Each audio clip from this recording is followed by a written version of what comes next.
हाय। आज के टॉपिक पे मैं हिंदी और इंग्लिश दोनों लैंग्वेजेस का यूज करूंगी बिकॉज आज का टॉपिक ये एक बहुत कॉमन इश्यू है बहुत लोगों के लिए। एंड टॉपिक है कि इतना डिफिकल्ट क्यों है वेट लॉस करना, या तो हमारे आइडियल बीएमआई प्रोपोर्शनेट वेट को मेंटेन करना इतना डिफिकल्ट क्यों है। ऐसा नहीं है कि हमने ट्राई नहीं किया है, शायद से सबने जिम, एक्सरसाइजेस, योगा कोई ना कोई तरह से ट्राई तो किया हुआ है। ऐसे ही कोई नहीं बोलेगा कि वेट लॉस नहीं हो रहा है और कुछ नहीं कर रहा है। ट्राई करते हैं बट फिर भी हो नहीं पाता, फिर उम्मीद टूट जाती है, मन गिर जाता है और हम सोचते कि हमसे हो ही नहीं पाता क्योंकि हमने जब किया था तब सब ट्राई कर लिया था। एक और चीज एक्सपीरियंस होती है कि हम शायद कभी कंसिस्टेंट नहीं रह पाते। हम समझते हैं कि ये क्यों होता है। वेट लॉस के पीछे फर्स्ट ऑफ ऑल बहुत सारे रीजंस रहते हैं। किसी किसी के लिए हो नहीं पाता है क्योंकि हार्मोन्स इश्यू होता है, मेडिकल इश्यूज होता है, जेनेटिकली थोड़ा इश्यूज रहता है। इसके अलावा हमारा जो कैलोरी डेफिसिट में रहना, विल पावर से लेके स्लीप, बहुत सारे इश्यूज है। ठीक है, हम समझते हैं इससे कुछ और रीजन हो सकता है। क्या ऐसा हो सकता है कि हमारा बॉडी हमारे अंदर एक्सपीरियंसेस भी स्टोर करके रखता है? थोड़ा अच्छे से समझते हैं। एक बच्चे को ले लो।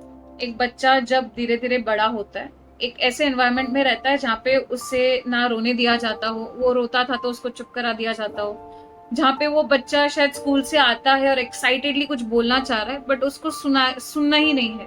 पेरेंट्स बिजी है या जिंदगी ही ऐसी है कि कोई उसको सुनने वाला नहीं है। वो रो रहा है, कोई उसको होल्ड करने वाला नहीं है, कोई उसको सहलाने वाला नहीं है। वो गुस्से में है और कोई उसको तभी शांत करने वाला नहीं है, या तो वो गुस्सा निकाल देने वाला नहीं है। बेसिकली जो मेन इमोशंस होती है एक बच्चे की, एक इंसान की, उसे एक्सप्रेस करने की कोई जगह ही नहीं मिली है।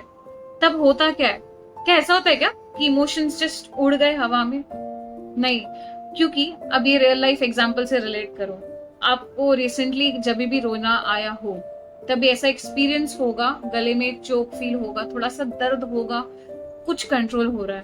या तो कोई ऐसी जगह जहाँ पे आपको रोना अलाउड नहीं है, आपको पता है कि आप रोगे तो कुछ प्रॉब्लम हो जाएगा, सेफ फील नहीं करते हो रोना या गुस्सा करना, तब आपकी बॉडी में कुछ सेंसेशंस फील होते हैं। मतलब बॉडी का, इमोशंस का आपस में बहुत बड़ा इंटरकनेक्शन है। तो जब ये बच्चा बड़ा ही ऐसे हुआ है जहाँ पे उसको एक्सप्रेस करने ही नहीं मिला है, वो इमोशंस उसके बॉडी ने सप्रेस कर लिए, वो इमोशंस भाग नहीं गए, उसके बॉडी में दब चुके। अच्छा, ये दबते किधर है? इमोशंस हमारे बॉडी के अलग अलग पार्ट्स में स्टोर होते हैं, अलग अलग चीजों को जन्म देते हैं। नेगेटिव इमोशंस पॉजिटिव इमोशंस से अलग। कुछ भी चीज अगर एक्सप्रेस नहीं हुई ना, वो अंदर जाके किधर ना किधर कुछ ना कुछ क्रिएट कर देती है।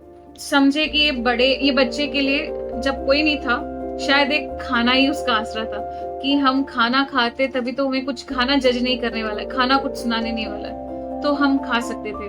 अब ऐसे ऐसे हम बड़े हो गए, बड़े होने के बाद रियलाइज हुआ कि वेट तो इश्यू कर सकता है, तो हमने वेट लॉस करना चालू कर दिया, बट हो नहीं रहा है। कैसे होगा जब वो जो इमोशंस आज भी दबे हुए हैं, जिसके वजह से हम आज भी दुख फील करते हैं, उस चीजों की आज भी तकलीफ होती है, वो आज भी अंदर दबा हुआ है। मतलब आज भी रोने से पहले अगर डर लगता है, आज भी चिल्लाने से पहले अगर पता है कि बहुत गंदा रिएक्शन आएगा, आज भी हमारी इमोशंस एक्सप्रेस करने के टाइम पे पता है कोई सुनने वाला नहीं होगा, तो कैसे सेफ्टी फील होगी बॉडी को? एंड बॉडी बचपन में अभी अडेप्ट हो चुका है, अब बॉडी जानता है कि हमारे साथ ऐसा ही होने वाला है, उससे अच्छा चुप रहो, अंदर दब के रहो और ये सब अंदर ही स्टोर करो, बाहर सेफ नहीं है। अच्छे से खुशी खुशी फ्रीली जीना सेफ नहीं है, जो है अंदर रहो। सब चीजें स्टोर अंदर हो गई, बॉडी में स्टोर हो गई, हाथ में, पैर पे, अब्डोमेन पे, फेस पे, थाइस पे, किधर भी।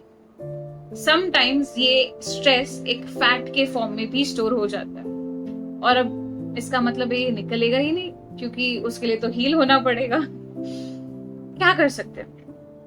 मेरे लिए आई थिंक हिप्नोसिस एक बहुत पावरफुल टूल मैंने समझा है, क्योंकि ये एक फास्टेस्ट हीलिंग टूल है एंड ये सीधा हमारे सबकॉन्शियस माइंड एक ऐसी जगह है जहाँ पे हमारी मेमोरीज, हमारी बिलीव्स, हम लाइफ जीना जब चालू किए थे, जो भी हमने सीखा, ये सब स्टोर यहाँ पे हुआ है। हम आज, मैं जब आपसे बात कर रही हूँ तब मेरा हार्ट पंप कर रहा है, मेरा पूरा बॉडी चल रहा है, मेरे हाथ के मूवमेंट्स सब अपने आप से चल रहा है।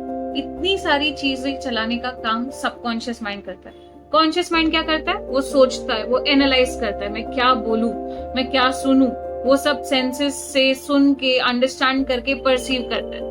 सबकॉन्शियस माइंड कभी भी कुछ चीज का अंडरस्टैंडिंग नहीं कर सकता है। उसका स्ट्रेट काम है, उसको जो बोला वो उसने सुन लिया और बोला ठीक है, दैट्स इट।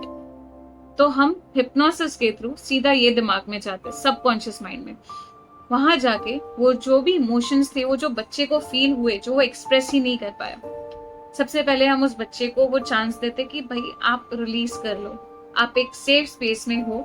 एक प्रोसेस होती है जहाँ पे वो इंसान को पूरा सब एक्सप्रेशंस सेफ स्पेस में रिलीज करने मिलता है। एंड उसके बाद वो जो प्रोसेस होती है वो खत्म होने के बाद हम दिमाग में सजेशंस डालते हैं कि आई एम सेफ, कि मैं इमोशंस एक्सप्रेस कर सकता हूँ, शायद दुनिया से नहीं तो अपने आप से हमेशा एक्सप्रेस कर सकता हूँ, या यूनिवर्स से, या आप जिसको भी मान लो, भगवान या कॉन्शियसनेस, अब जिसे भी मान लो, हम ये एक्सप्रेस कर सकते हैं, हम अकेले नहीं है, हम सेफ है, और इट इज सेफ कि हम बाहर निकले। At times one of the other reasons हमारा बॉडी वेट स्टोर करता है इज बिकॉज उसे फील होता है सेफ नहीं है दुनिया में अच्छा दिखना, अगर अच्छे दिखेंगे तो कुछ बुरा हो सकता है, अगर हम अट्रैक्टिव दिख रहे हैं, अगर हम बाहर दुनिया में ज्यादा दिख रहे हैं तो लोग हमारा कुछ गलत यूज कर सकते हैं, अगर हम काफी अच्छे दिख गए, हम काफी सक्सेसफुल हो गए तो लोग हमारे से दूर चले जाएंगे। ये थॉट्स भी हो सकते हैं, इट कुड बी एनीथिंग, वो needs to be figured out. तो जब हमने ये कर दिया, बॉडी को सजेशंस दे दिए सबकॉन्शियस माइंड ने, उसके बाद सजेशंस मिलते सबकॉन्शियस माइंड को क्या बोलना है, तथास्तु, वो सीधा ये बोलेगा।